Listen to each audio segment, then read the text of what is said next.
আসসালামু আলাইকুম। ধরেন আপনার এলাকায় এই মুহূর্তে আপনার পাশ দিয়ে বয়ে চলা নদীতে একটা লাশ ভেসে উঠলো।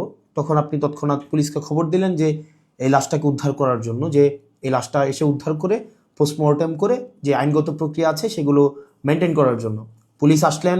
পুলিশ এসে সেই লাশটা আপনার বাসা থেকে ফর এক্সাম্পল 50 কিলোমিটার দূরে আপনার সদর হসপিটালে নিয়ে গেলেন। সেখানে পোস্টমর্টেম করা, সেখানে হচ্ছে ডোমকে রাজি করানো, তারপর হচ্ছে জানাজা, দাফন কাফন, এই প্রত্যেকটা কার্যক্রম পুলিশ নিজে উপস্থিত থেকে করলেন বা করেন। এটাই, পুলিশ ছাড়া এই কার্যক্রমগুলো কেউ করে না। অথবা কেউ হারিয়ে গেলেন, অথবা কেউ আত্মহত্যা করলেন, এই যে কার্যক্রমগুলোকে আমরা পুলিশকে দিয়েই হচ্ছে আমরা করতে হয়।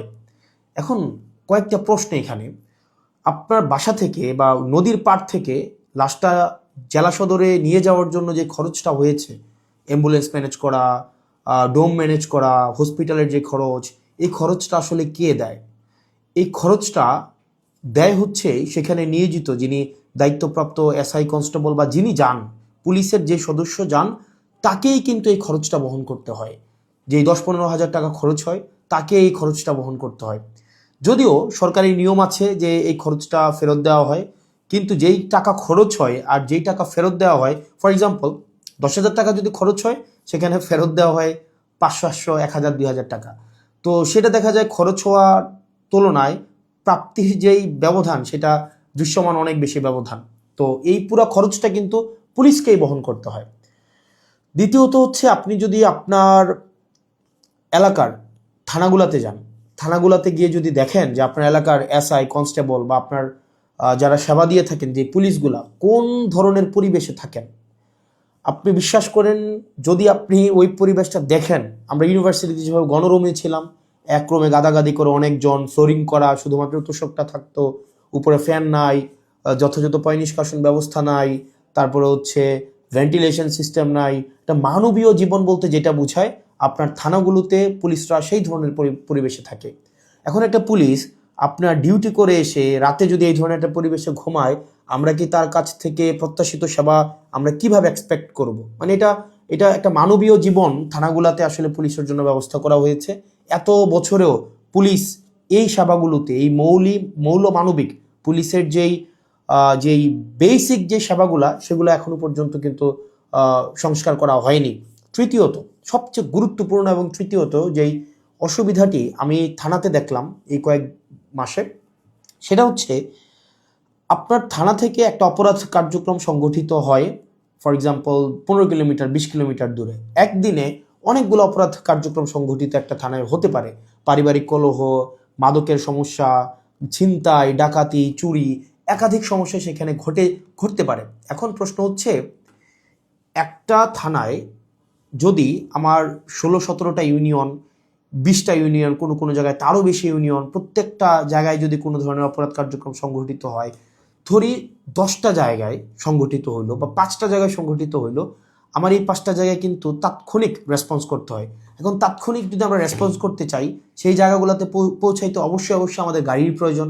মানে গাড়ি ছাড়া পায়ে হেঁটে তো নিশ্চয়ই এই ধরনের কার্যক্রমগুলোতে কখনোই পুলিশ তড়িৎ কোনো সিদ্ধান্ত বা তড়িৎ কোনো অ্যাকশন নিতে পারে না। কিন্তু আপনি যদি থানাগুলো যান, দেখবেন কোনো থানায় 10টা গাড়ির প্রয়োজন, 6টা গাড়ির প্রয়োজন, সেখানে থানাকে দেওয়া হয়েছে 1টা গাড়ি, 2টা গাড়ি। এখন পুলিশ তার বাসায় বসে থাকে না। আপনি কল দিলেন যে এখানে ঝামেলা হয়েছে, মানুষ মারা গিয়েছে, চুরি হয়েছে, খুন হয়েছে, পুলিশ কিন্তু আসতে হয়। তাহলে পুলিশ কিভাবে আসে? পুলিশ দেখা যায় একটা ভ্যান ভাড়া করে, একটা অটো ভাড়া করে, অথবা দেখা যায় একটা লেগুনা ভাড়া করে, সেইটা করে কিন্তু তাকে যেতে হয়। ওই যে ভাড়ার টাকাটা, এই ভাড়ার টাকাটাও কিন্তু পুলিশের পকেট থেকে দিতে হয়। দ্বিতীয়ত, এই যে ভাড়া করে যাওয়া আসা, তার যে এই সময় নষ্ট হয়, সেক্ষেত্রে দেখা যায় যারা অপরাধ সংঘটিত করে তারা কিন্তু ইতিমধ্যেই সে জায়গা থেকে চলে যায় এবং আমরা সেবা বঞ্চিত হই। সেজন্য আপনি যদি পুলিশকে যুগোপযোগী করতে চান, পুলিশকে যদি আপনি হচ্ছে তার সেবা তাৎক্ষণিক জনগণের কাছে পৌঁছাইতে চান, অবশ্যই অবশ্যই তার ট্রান্সপোর্টেশন ব্যবস্থাটা অবশ্যই অবশ্যই যথাযথভাবে করতে হবে। আপনি পুলিশকে ট্রান্সপোর্টেশনের গাড়ি দিবেন না। গাড়ি বলতে এখানে একটা পুলিশকে একটা গাড়ি, এটা বোঝানো হয় নাই। একটা কাভার্ড ভ্যান দেন, একটা 10টা পুলিশ একসাথে মুভ করতে পারে। তারপর হচ্ছে একটা থানায় যদি আপনি 5টা 6টা গাড়ি দেন, তাহলে সেক্ষেত্রে কিন্তু ওই এলাকার অপরাধ কার্যক্রম অবশ্যই দৃশ্যমান কমে আসবে, কারণ পুলিশ ইমিডিয়েট রেসপন্স করতে পারবে। কারণ পুলিশ যদি ইমিডিয়েট রেসপন্স করতে না পারে, অপরাধ সংঘটিত হয়ে যাওয়ার পরে যদি রেসপন্স করতে হয়, সেক্ষেত্রে দেখা যায় দিন শেষে অপরাধী কিন্তু পালিয়ে যায়। সেজন্য পুলিশের দক্ষতা, পুলিশের সেবা যদি আপনি জনগণের দ্বারগোড়া পৌঁছাতে চান, অবশ্যই আপনার ট্রান্সপোর্টেশনের ব্যবস্থা উন্নতি করতে হবে। এখন আমাদের বর্তমান বিদ্যমান যে পুলিশ ব্যবস্থা রয়েছে, এই পুলিশ ব্যবস্থার থানাগুলোতে, আমি থানাগুলোর কথা বলবো, থানাগুলোতে তাদের অ্যাকোমোডেশন সমস্যা, তাদের বাসা, তাদের থাকার জায়গা নাই ঠিকঠাকভাবে, গণরুমের মতো তাদেরকে থাকতে হয়, এবং তাদেরকে যে বেতন দেওয়া হয়, এই বেতন দিয়ে যে একটা স্বাভাবিক জীবনযাপন করবে, সেটা কোনোভাবেই সম্ভব না। দ্বিতীয়ত হচ্ছে আপনি তাকে ট্রান্সপোর্টেশনের ব্যবস্থা করছেন না যথাযথভাবে। আপনি তাকে দেখা যাচ্ছে যে আপনি তাকে ঢাল তরোয়ার ছাড়া, ট্রান্সপোর্টেশন ছাড়া আপনি অপরাধী ধরতে পাঠাচ্ছেন, টহল দিতে পাঠাচ্ছেন। সেক্ষেত্রে কিন্তু তাকে ট্রান্সপোর্টেশন ম্যানেজ করা এবং সেখানে যে ভাড়া মেটানো, সেটাও কিন্তু তার পকেট থেকেই করতে হয়। সরকার যে অ্যালটমেন্টটা দেয়, সরকার যে বরাদ্দ দেয়, সেটা খুবই প্রয়োজনের তুলনায় অপ্রতুল।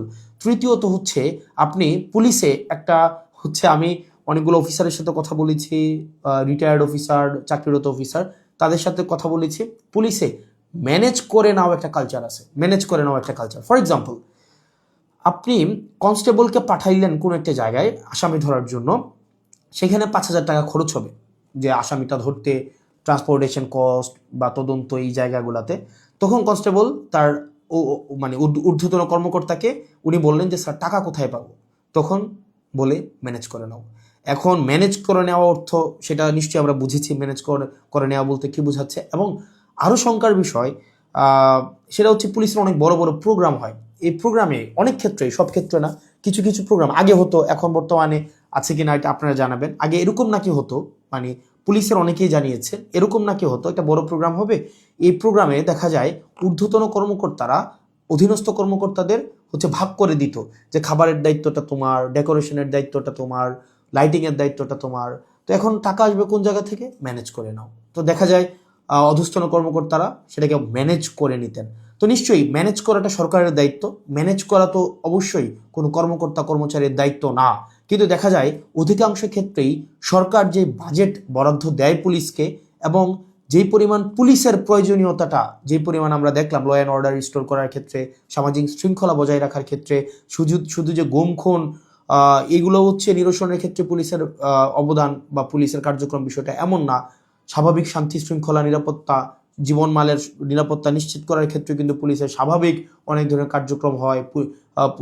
আপনার পরীক্ষার ডিউটি থেকে শুরু করে অনেক ধরনের কার্যক্রম হয়, এবং পুলিশেরকে আরও বিভিন্ন কাজে ব্যবহার করা হয়। যেমন এটা খুবই আমি পার্সোনালি এই জিনিসটাকে আমি সবার সামনেই বলছি, এই জিনিসটাকে আমি পার্সোনালি এই জিনিসটাকে কখনোই ওয়েলকাম করব না। অপ্রয়োজনীয় প্রোটোকল দেওয়া, যে যদি এলাকায় এমপি যায়, পুলিশকে দেখা যায় প্রোটোকল দিতে, অপ্রয়োজনীয়। দেখা যায় ওসিকে আমরা অতীতও দেখেছি, ওসি সবসময় আপনার এমপির সাথে সাথে থাকতে হয়, থাকেই থানায় একটা গাড়ি। এখন একটা গাড়ি নিয়ে যদি আপনার ওসি বা অন্য কর্মকর্তারা আপনার এমপির সাথে সারাদিন ব্যাপী থাকতে হয়, যেখানে যায় সেখানে যেতে হয়, তাহলে ওসিও কিন্তু তার স্বাভাবিক থানা কার্যক্রম করতে পারে না, সাধারণ মানুষ সেবা বঞ্চিত হয়। একই সাথে সাথে যে একটা গাড়ির, এই গাড়িটাও কিন্তু অপচয় হয়। সেজন্য, এবং আপনারা জেনে থাকবেন যে এমপির সাথে পুলিশ সবসময় থাকে, কিন্তু এটা কিন্তু কোনো নিয়মে নাই, কোনো প্রোটোকলে নাই। এমপির সাথে পুলিশ থাকবে, এটার কোনো প্রোটোকল নাই, কোনো প্রোটোকলেই নাই। এটা আগে রাজনৈতিক যে কালচার ছিল, রাজনৈতিক কালচারে পুলিশ এমপির একটু নজরে পড়ার জন্য বা একটু স্বাভাবিকভাবে এই কার্যক্রমগুলো, পুলিশকে রাজনীতিকীকরণ হওয়ার কারণে পুলিশ যে স্বপ্রণোদিত হয়ে সব ক্ষেত্রে করেছে বিষয়টা এমন না, পুলিশকে করতে বাধ্য করা হয়েছে ক্ষেত্র বিশেষে। তো সেজন্য আমরা যদি পুলিশের সেবাটাকে জনগণের দোরগোড়ায় পৌঁছাতে চাই, আমরা যদি চাই জনগণ যথাযথভাবে পুলিশের সেবাটা পাক, তাহলে কিন্তু অবশ্যই আপনি পুলিশের, বিশেষ করে থানা পর্যায়ের থানা পুলিশের, কারণ সবচেয়ে বেশি কিন্তু থানায় পুলিশকে সাধারণ মানুষ যায়, আপনি থানার পুলিশের অবশ্যই আপনি তার আবাসন ব্যবস্থা নিশ্চিত করতে হবে, যথাযথভাবে তার বিশ্রামের পরিবেশ আপনি নিশ্চিত করতে হবে, নিরাপদ পানির ব্যবস্থা নিশ্চিত করতে হবে, খাবারের ব্যবস্থা নিশ্চিত করতে হবে, এবং তার ডিউটির এখানে একটা প্রোটোকল আপনার নিশ্চিত করতে হবে। আপনি 24/7 একটা মানুষ কখনোই, একটা স্বাভাবিক মানুষ স্বাভাবিকভাবে কখনোই ডিউটি করতে পারে না। 2 নম্বর বিষয় হচ্ছে ট্রান্সপোর্টেশনের ব্যবস্থাটাকে আপনি নিশ্চিত করতে হবে। একটা থানায় একটা গাড়ি দিয়ে একটা থানা কখনোই চলতে পারে না, 2টা গাড়ি দিয়ে একটা থানা কখনোই চলতে পারে না। আপনি পুলিশের উপর চাপিয়ে দেবেন যে ম্যানেজ করে নাও। পুলিশ যখন ম্যানেজ করতে যাবে, তখনই কিন্তু জনগণ পুলিশের একটা সাংঘর্ষিক অবস্থা তৈরি হয়। তখনই হচ্ছে উৎকোচ গ্রহণের হচ্ছে এক ধরনের বৈধতা মানসিকভাবে উৎপাদিত হয়। সেজন্য আমরা পুলিশকে এই ম্যানেজ করে নেওয়ার প্রবণতায় না ঠেলে দিয়ে সরকারের কাছে এই বিষয়গুলো নিয়ে আমাদের আহ্বান থাকবে বাজেট বৃদ্ধি করা, এবং সেগুলোর হচ্ছে আমাদের যে টেকনিক্যাল জায়গায় আমাদের রিসোর্স সেখানে হচ্ছে আমাদের ইনস্টল করতে হবে। তৃতীয়ত তার মানে অ্যাকোমোডেশন, তারপর হচ্ছে ট্রান্সপোর্টেশন, আর হচ্ছে 3 নাম্বার যেটা হচ্ছে অযাচিত যেই রাজনীতিকীকরণের যে বিষয়টি রয়েছে সেটি থেকেও পুলিশকে আমাদের মুক্তি দিতে হবে। সাধারণ জনগণ এবং পুলিশের মাঝখানে কোনো মধ্যস্বত্বভোগী থাকা কখনোই উচিত না।